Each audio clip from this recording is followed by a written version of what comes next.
Dan saya janji Tuhan hari itu, saya tidak akan puas dengan beberapa gereja yang berkembang di Papua. Boleh mata saya melihat kegerakan dari ujung Indonesia sampai ujung Indonesia sebelum saya tinggalkan bumi ini.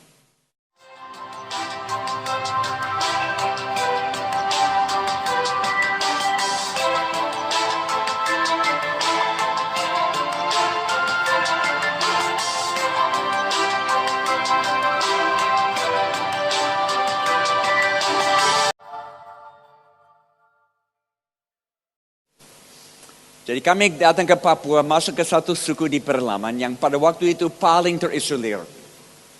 Suku Sawi. 20 tahun di situ kami lihat kegerakan Tuhan terjadi.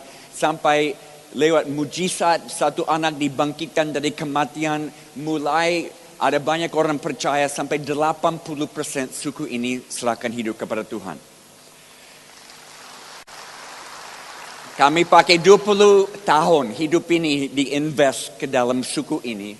Dengan rintis jemaat-jemaat di semua kampung. Buat terjemahan Alkitab. Latih pemimpin-pemimpin. Buat klinik-klinik medis di setiap kampung. Sampai 20 tahun selesai kami rasa tidak perlu di sini lagi. Cari suku yang berikut. Dan ada 250 suku di Papua. 250 bahasa. Kami pikir Tuhan akan bawa kami lewat sungai ini tembus di suku yang lain. Atau lewat gunung ini akan tembus di suku yang lain. Tapi waktu saya tanya Tuhan, mana suku yang sekarang belum dijangkau? Tuhan bilang, Jim, suku yang paling diabaikan sekarang adalah suku generasi muda. Punya budaya sendiri, bahasa sendiri. Dan kami kehilangan satu generasi. Karena mereka semua tinggalkan kampung halaman dan pindah ke kota yang berkembang di pesisir. Dan waktu datang ke kota, mulai kenal miras, narkoba, seks bebas, dan tenggelam di dalam godaan kota. Jadi kami pindah ke kota, membuat gereja untuk anak-anak bermasalah. Nah, banyak gereja tahu caranya melayani anak-anak yang tertib, anak-anak yang bersih. Tapi kami mau buat gereja bagi anak-anak yang tidak bersih, yang broken. Dan kebanyakan anak muda zaman ini adalah anak-anak yang broken. Kami mulai dengan beberapa anak muda 12 yang minum mabuk di pinggir jalan. Kami tampung mereka di rumah, satu geng ditampung di rumah. Ini menjadi jemaat perdana. Saya pikir kalau Yesus bisa mulai dengan 12 murid yang kacau, saya juga bisa mulai dengan 12 murid yang kacau. Dan mereka jatuh cinta dengan Yesus, mereka stop minum, dan mulai hidup dipulih. Dan waktu saya coba bawa mereka ke gereja-gereja lain untuk pemuridan lanjutan, tidak bisa, gagal. Karena walaupun mereka berubah di dalam, di luar penampilan masih sedikit kasar. Juga mereka tidak tahu bahasa gereja. Saudara tahu kita punya dua bahasa. Bahasa luar dan bahasa dalam. Mereka tidak tahu bahasa dalam. Dan mereka dipulihkan dalam komunitas bersama kami. Di mana tiap hari mereka harus bertanggung jawab pikiran dan hati. 24/7. Kalau ditaruh dalam gereja yang hanya punya ibadah hari Minggu, mereka tidak bisa betah. Mau tidak mau kami harus rintis gereja baru. Ya, denominasi baru. GKOB, Gereja Kristen Orang Bermasalah, yang di bawah GBI, Gereja Bebas Indonesia. Ini berkembang dengan anak-anak korban dari miras, sampai korban narkoba, sampai penyedar narkoba, sampai PSK, sampai geng-geng yang berkelahi di jalan, sampai pasien HIV AIDS, sampai napi dan tahanan di penjara, sampai keluarga-keluarga berantakan. Itu semua anggota jemaat kami. Ini berkembang sampai pada beberapa tahun lalu, orang bilang, Jim, ini gereja terbesar di Papua. Di beberapa kota, mungkin. Tapi saudara, sesuatu terjadi 12 tahun yang lalu. Yang robah hidup saya untuk selama-lamanya. Tanggal 26 Desember. Waktu di dalam laut di utara Sumatera. Plat-plat di bawah air buka jam 8 pagi dan sedot semua air dari pantai. Dan pantai kering. Dan anak-anak di semua kampung di pesisir keluar kumpul ikan gratis yang tertinggal di pantai yang kering. Tetapi sebentar plat-plat tutup di laut dan datang gelombang tsunami pertama. Mungkin saudara tahu waktu tsunami terjadi 12 tahun yang lalu ada 3 gelombang. Gelombang pertama panas dan hitam warnanya seperti letusan di bawah air. Dan air itu datang dan menghabiskan semua kampung di pesisir Sumatera Utara. Anak-anak tidak bisa lari cepat. Semua tenggelam.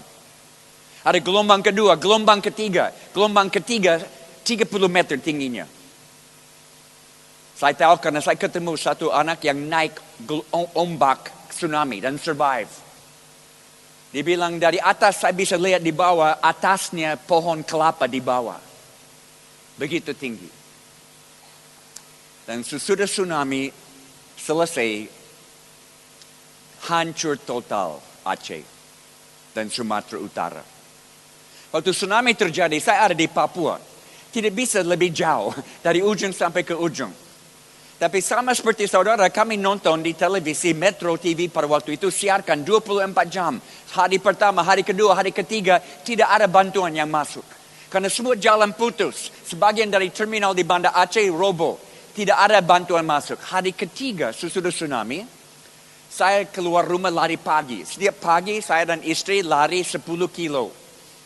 Supaya jaga fitness, supaya tidak dapat malaria terus di Papua. Juga itu waktu kami berdoa. Kami lari 1 jam dan berdoa. Jadi saya keluar rumah dan berdoa sambil lari dan Tuhan bilang, Jim harus ke Aceh. Oke. Saya pulang ke rumah, kumpul istri, anak-anak.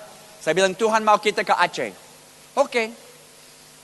Kami kumpul 150 kilo obat-obatan anak saya yang tangani klinik medis kami di Papua.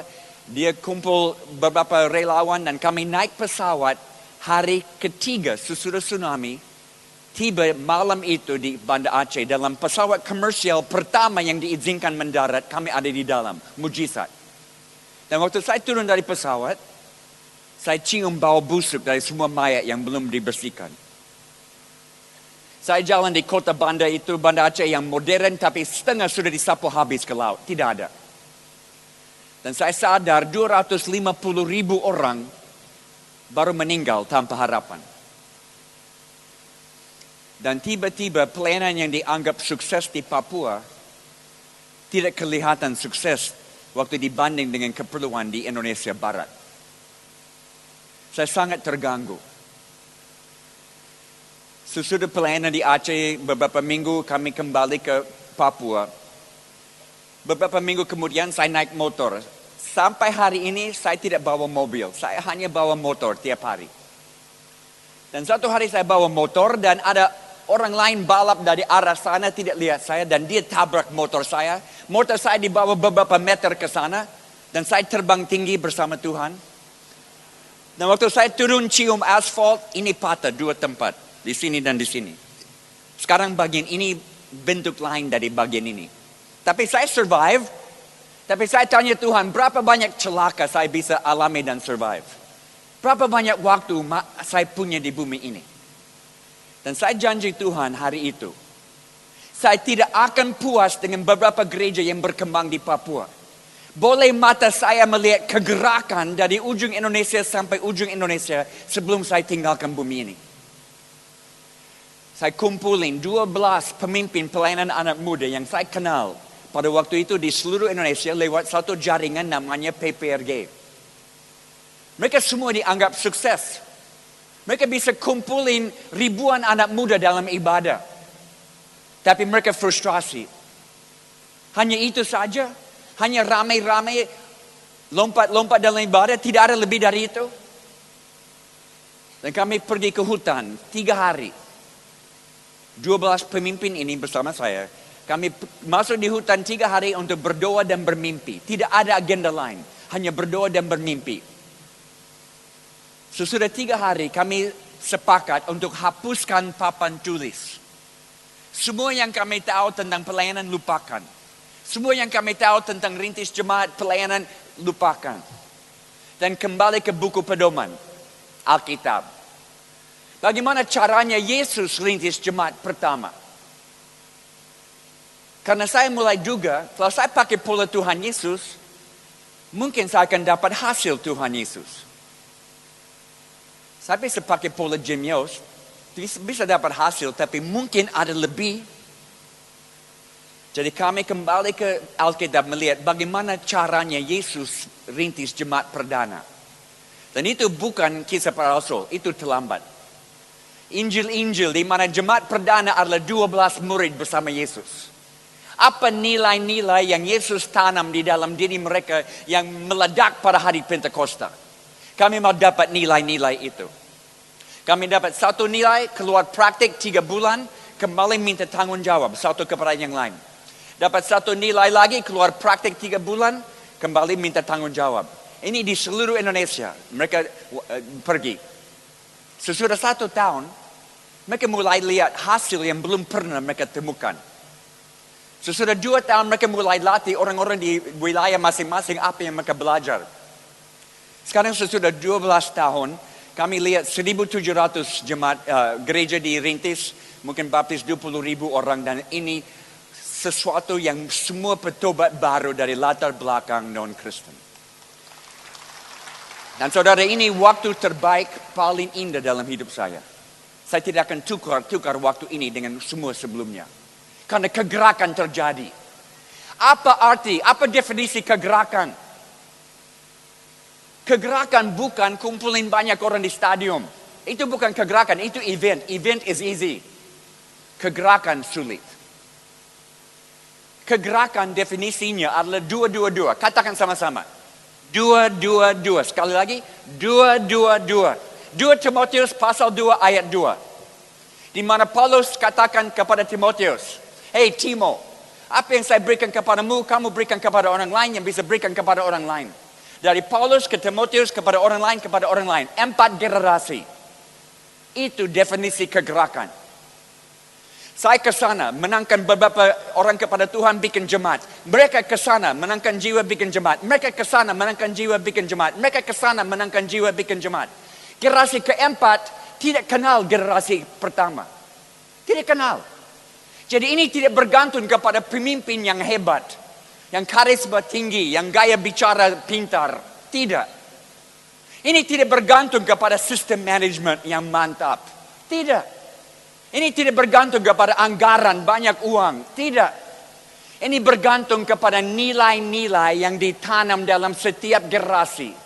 Dan sudah sampai 4 generasi tidak bisa di stop. Aniaya pun tidak bisa stop mereka. Dalam jaringan kami sekarang kami sudah sampai 11 generasi. Semua petobat baru. Yang menangkan orang baru, yang menangkan orang baru.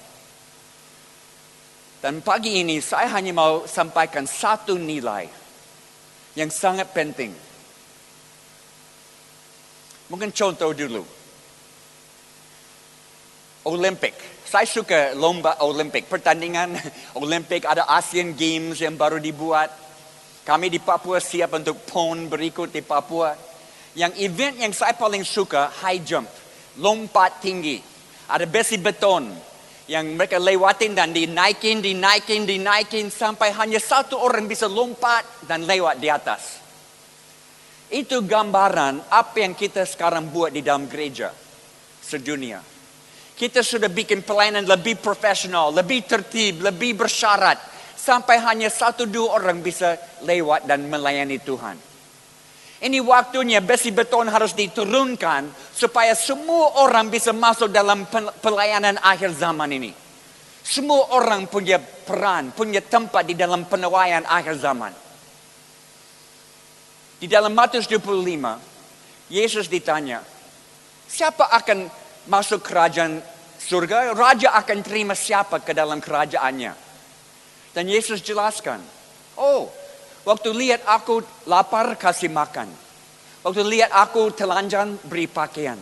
Waktu lihat aku di penjara, di tahanan, datang kunjungi. Waktu lihat aku sakit, datang besuk. Dan mereka tanya, Yesus, kapan kami lihat engkau lapar atau telanjang atau di tahanan atau sakit? Dan ayat 40, Yesus jawab, pada saatnya kamu berikan kepada salah satu saudara yang paling hina ini, kamu berikan juga kepada saya. Nah, saudara, kadang-kadang kita baca ayat itu, kita interpretasi, kita tafsirkan, oh harus berbelas kasihan untuk orang miskin. Nah, memang arti itu ada. Tapi saudara, artinya jauh lebih dalam daripada itu. Karena Yesus samakan diri dengan orang yang simple, sederhana, dan yang hina. Dia bilang, lihat mereka, lihat saya, lihat mereka. Kami satu level. Dan kita ingat perkataan Yesus kepada murid-murid. Aku akan pergi ke Bapa dan Roh Kudus akan datang. Dan barang siapa yang percaya akan melakukan pekerjaanku bahkan lebih daripada pekerjaanku. Siapa akan meneruskan pekerjaan Yesus di bumi ini? Orang yang paling hina. Orang simple dan sederhana. Saudara dan saya.